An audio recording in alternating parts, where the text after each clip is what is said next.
everybody, how you doing? Welcome back to another Drum Mission episode. We are growing here on this channel. We are growing.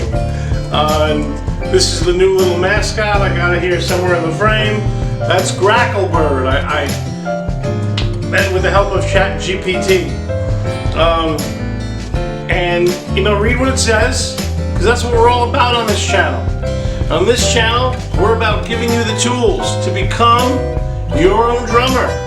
Your own drummer. And what does that mean? Okay, today is another episode of What Makes That Drummer Great.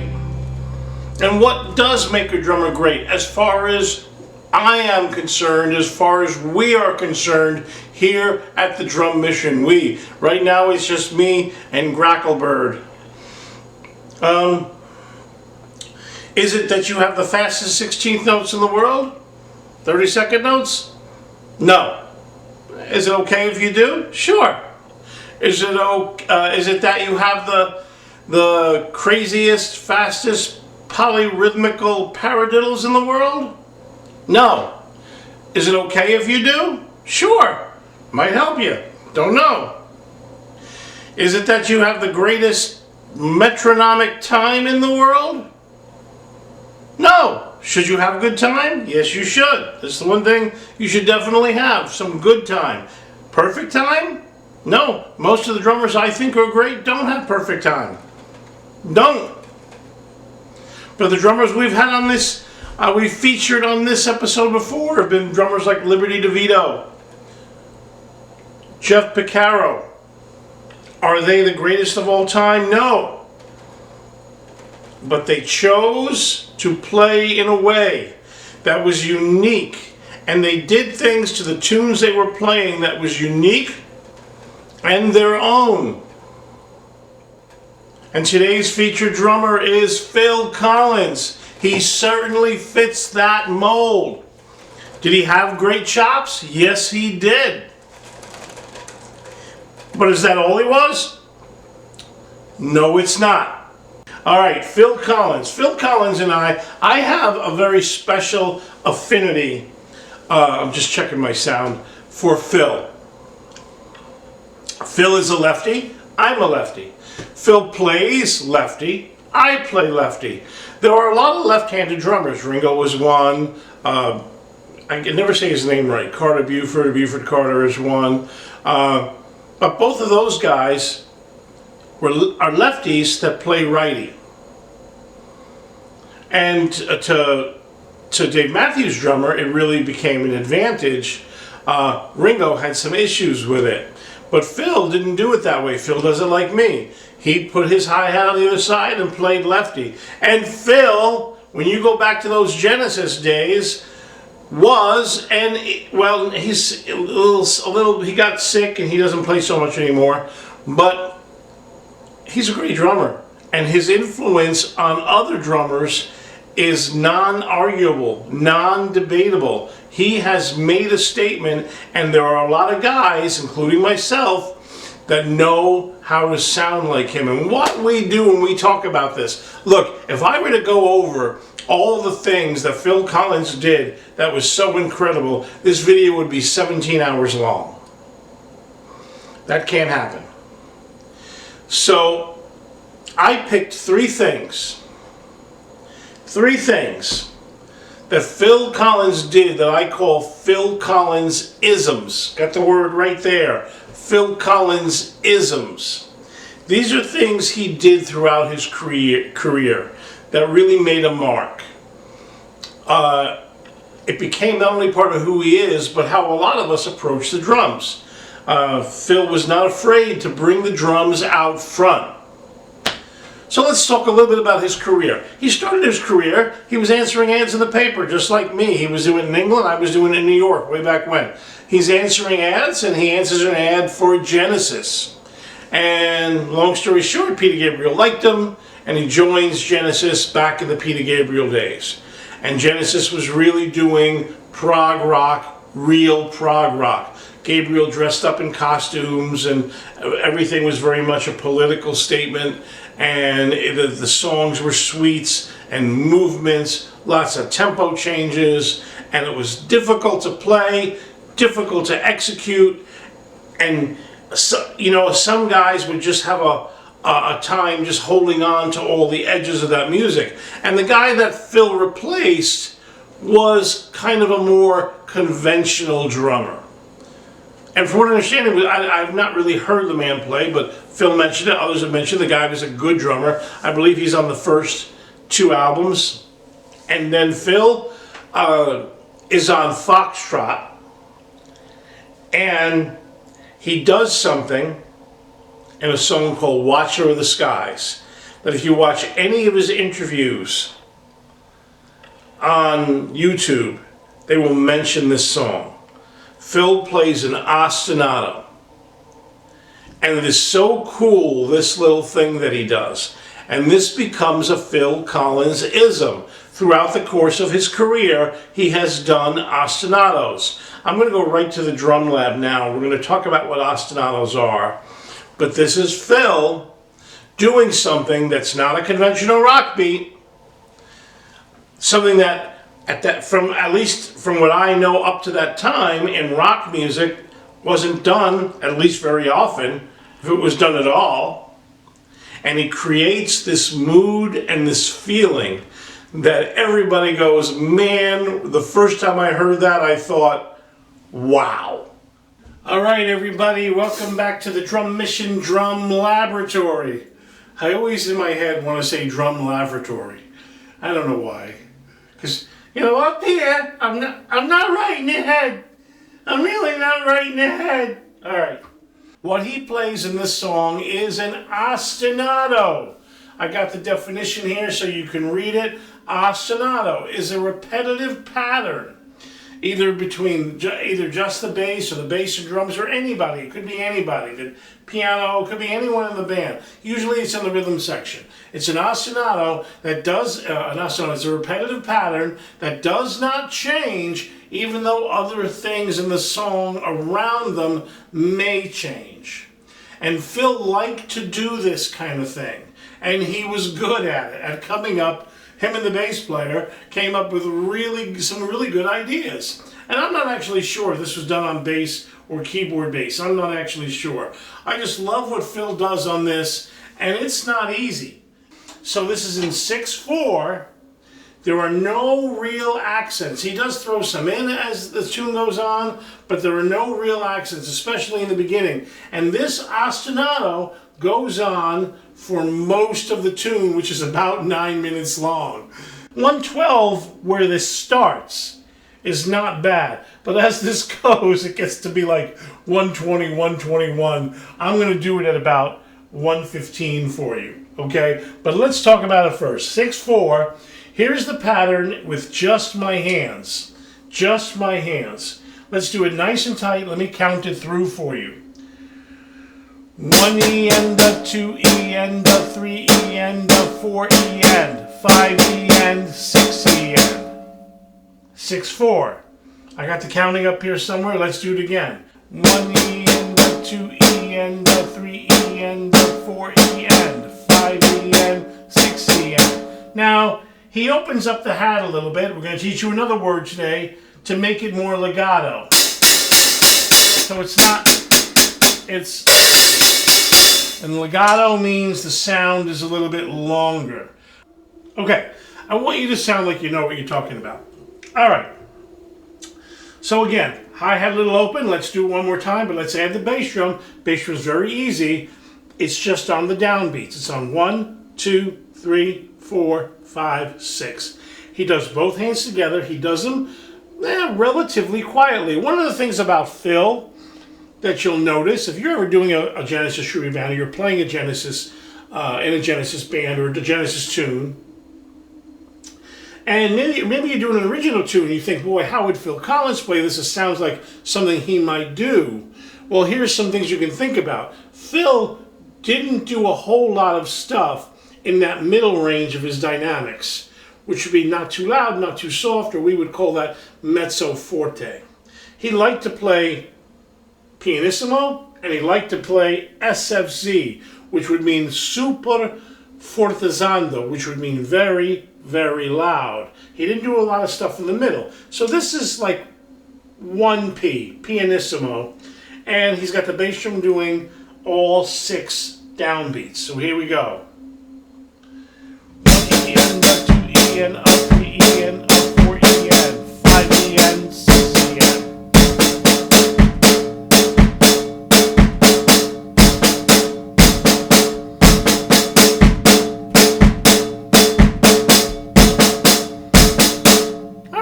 So are you saying, all right, not too hard, but let me take it up to a little more up tempo. Not quite where they were, but so you can hear kind of contextually how this sounded.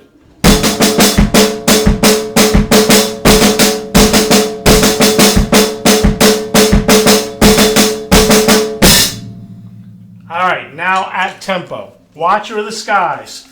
Listen to this tune, call it up on YouTube Music or Spotify. I'm going to do this at 1:15. 1:15. 1, 2, 3, 4.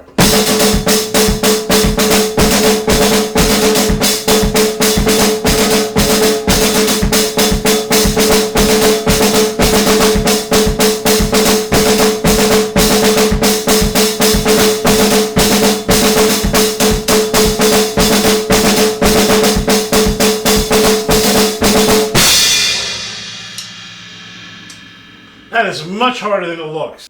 So, all right, that's Watcher of the Skies. That's number 1.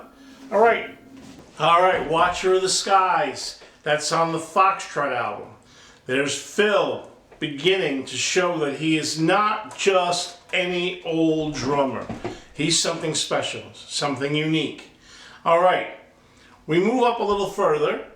Now for a while they're with Peter Gabriel, and really Phil is the drummer. And what I love about Phil is that he always thought of himself as a drummer who sings. We'll let him tell you. I'm not a singer that plays a bit of drums. I'm more of a drummer that sings a bit. You know, and there are other drummers that do that. Don Henley, I think of him as a singer who plays some drums. But Phil the opposite. Phil the opposite, a drummer first. And as we're going along, we get to the album Trick of the Tail. This is nothing against Peter Gabriel. I think Peter Gabriel is one of the greatest writers, pop and or otherwise, of all time. In Your Eyes is one of my favorite songs ever, period. But when Trick of the Tail comes along, Peter Gabriel leaves the band. And really, this is where, for me, Genesis becomes a much bigger thing. They sort of leave the prog rock thing of the costumes and the message, where the band was wondering if the message was becoming more important than the music.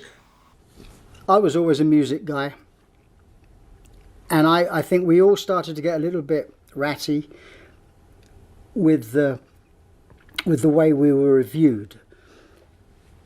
It's always a lot easier to talk about what the thing looked like and than to talk about the music. You know, especially with Peter's costumes. That's why his picture was on the front of the Melody Maker, and we all understood that was the thing that was visually interesting, and it was more difficult to talk about the music. And unless you got someone like Chris Welch, who worked for Melody Maker at the time, and you know, he was a very musical guy, but some of the other journalists would just concentrate on Peter, and it was like that was the show. And I think at that point we all started to think probably not Peter, but possibly Peter as well.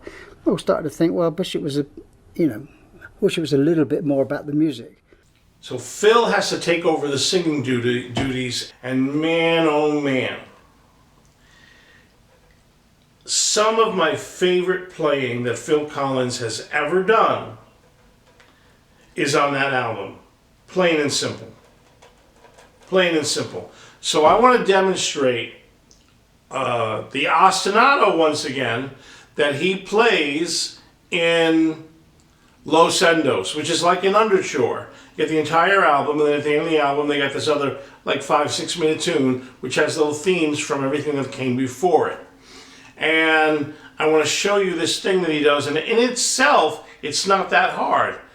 But oh my God, they play it at like 173 beats a minute. It is hard at that speed. Now, okay, they were in their mid to late 20s, younger, and yes, when they get older, like 2007 in the live Rome show, they definitely slowed the tempo of that down. But once again, this is Phil. He's not playing boom, bop, boom, boom, pop.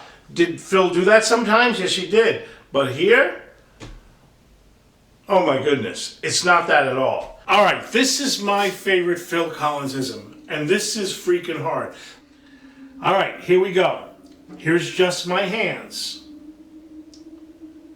My snare hand, remember I'm left-handed. Everything I do lefty. If you're right-handed, you do it the opposite way.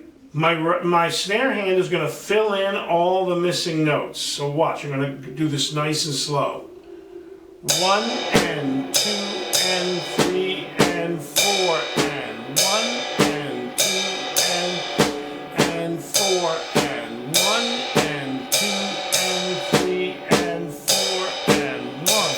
And the way I work this up, 1, 2, 3, 4, I did it just like that. I started at 100, and then 110, then 115, and I kept going till I had it at tempo. And then I just played with the record. Remember, those were the days before clicks, so they really vacillate from 170 to 175. And when they do the little guitar break, they come back, they're flying at like 175. It is hard to do. All right, let me add the bass drum. The bass drum goes on 1, the end of 2, and 4.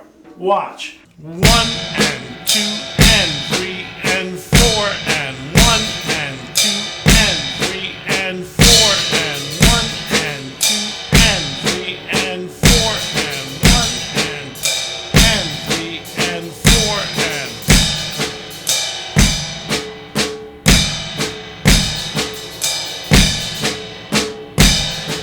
And then when you're moving really quick, that bass drum sounds like chord note triplets. Dun dun dun dun dun dun dun dun. It just sounds like one long chord note triplet. It's going so quick. So let me do that with a little more contextualization. Is that right? Wow! 10-point word! Wow! Okay. Not bad for a guy like me, huh? Okay. Let me put a little more mustard on it, and then let me do it at 170.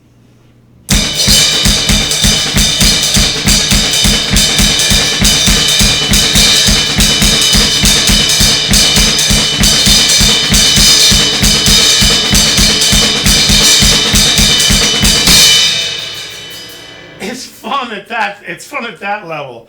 I'm not sure what he does with the hi-hat or not. He may be just kind of slashing it with the bass drum. It's hard to tell in the mixed. Trying to do it at the tempo that they did it at when they were kids, I don't do anything with the hi-hat. So forgive me, I didn't work it in. I'm not going to try. I guess if you called me for your Genesis tribute band, I would do it. If I needed to, I would do it. And I could do it. But not today. All right. I'm going to come back at the end of the video and I'll play out for you this video of me doing that at the recorded tempo. It's a hard one. I do it okay. I don't think I do it great. Before I went to Florida, I was working on it. I think I did it better a couple of weeks ago. I think if I worked on it again a little more, I'd have it there, but it is difficult. Now, my only excuse, not an excuse, is I'm 62. When he did that, he was, maybe 27, 28. So, there's that. All right. So, Phil starts stretching his legs and writing. Now, here's the thing.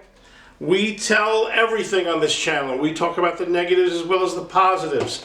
Here's my thing. Once they did the album Duke,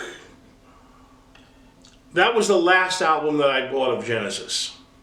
When Genesis started to becoming more of a pop band, writing more pop-oriented stuff, You Can't Dance, Abacab, some of that stuff, I lost interest. And this is not to say that it was necessarily bad. They were changing their sound, but I liked them. For me, they were a prog rock band. And the same thing with Phil Collins' solo stuff. I never really purchased his solo stuff. To me, he was very commercial music. And I liked pop, but The Police was like non-commercial, if you get what I mean. Even the Beatles did non-commercial. Led Zeppelin was doing non-commercial. In other words, there was something unique, a unique flavor to them that, and forgive me, I'm just going to say it, that I didn't hear except from time to time in Phil Collins' music, his solo stuff. A lot of good tunes, a lot of good writing, a lot of soulful lyrics, but nothing that really grabbed me, except we would not be doing a Phil Collins tribute if I don't mention this song. And you know what I'm talking about. In the Air Tonight. He's got that little drum machine, drum groove going on. And the drums enter with that fill. And we're going to show you Nick Collins, his son, is going to demonstrate how he plays it wrong. But I want you to hear what Phil says in this little clip. I want to settle the debate on the fill. The In the Air fill, we don't know necessarily, I mean, I know how I played it, but I don't know if that's correct, of if there's a kick between the floor toms. So if it's, or if it's... First one. Nothing in between. So I played it wrong for a whole tour. We're both wrong. There's no kick in between. Yeah, well, I mean, the fallacy about the In the Air fill is that it was all carefully thought out, That's the fill that I did, that particular take, on that particular day. But that idea, that staggered tom thing, is something that you heard Phil do a lot. As a matter of fact, that very thing, I can point to Trick of the Tail, it's on there. It is also on Selling in England by the Pound somewhere. You hear shades of it on Duke. So that style, again, that is another Phil Collins-ism. That if somebody were to call me for a gig and they had an original tune, and I said, what are you thinking on this? And they said to me, something kind of Phil Collins-y. That's what I would be thinking. Big, staggered tom fills. So, In the Air Tonight, I know you know it. It may be the most air-drummed fill ever written in history. Ever in any recorded history. And the very fact, this is where Phil's uniqueness comes through.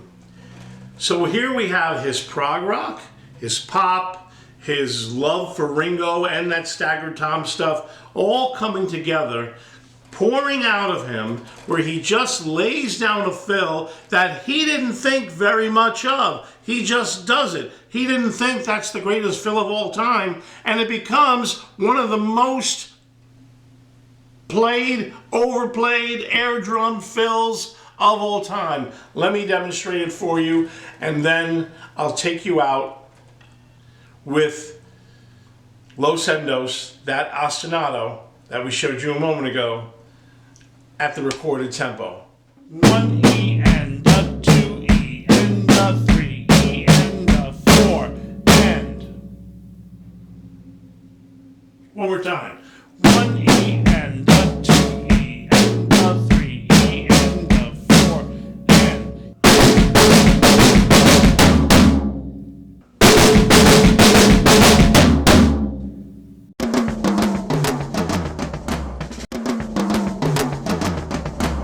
All right, here we go, guys. But we're going to try it. We're going to do it, and hopefully we won't die. Okay.